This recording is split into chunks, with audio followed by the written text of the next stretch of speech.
The Biden administration has signaled it wants Israel to do more to protect civilian lives and enter a lower-intensity phase of its war on Hamas, according to a senior U.S. official.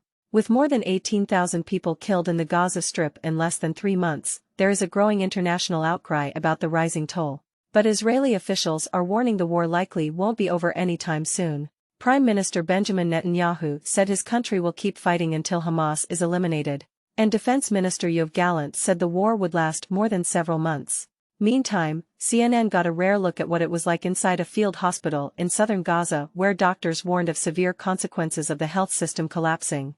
Here's what to know. Military operations. Israeli forces said they are battling Hamas militants in close-quarters combat in locations across Gaza, including in Shujaa and Jabalia in the north, and further south in Khan Yunis.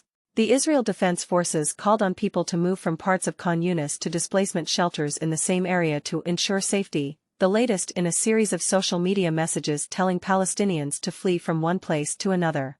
U.S.-Israel relationship. U.S. National Security Advisor Jake Sullivan met with Netanyahu on Thursday. It comes at a time when tensions between the U.S. and Israel are ramping up over Israel's prosecution of the war. President Joe Biden's administration has signaled that it wants Israel to transition to a more targeted phase in the war.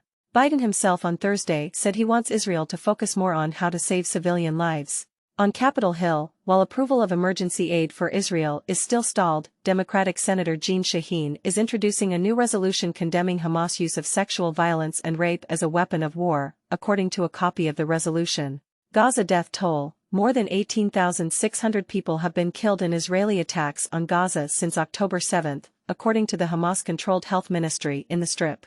CNN cannot independently verify that number, but the IDF said it has struck more than 22,000 targets in Gaza since the beginning of the war. Nearly half of the air-to-ground munitions Israel has used in Gaza have been unguided, according to a U.S. intelligence assessment. Inside Gaza, CNN was able to make a brief visit to Gaza this week, the first Western media outlet to report independently from the southern part of the enclave. The horror of modern warfare was visible in the streets strewn with trash and rubble from destroyed buildings. Despite the heavy bombardment, people wandered around outside like zombies, perhaps trying to fathom their lives, perhaps with nothing else to do. In the field hospital, 8-year-old Jinan Sahar Mughari was immobilized in a full-body cast. In another room, 20-month-old Amir Taha was too young to understand he was now an orphan.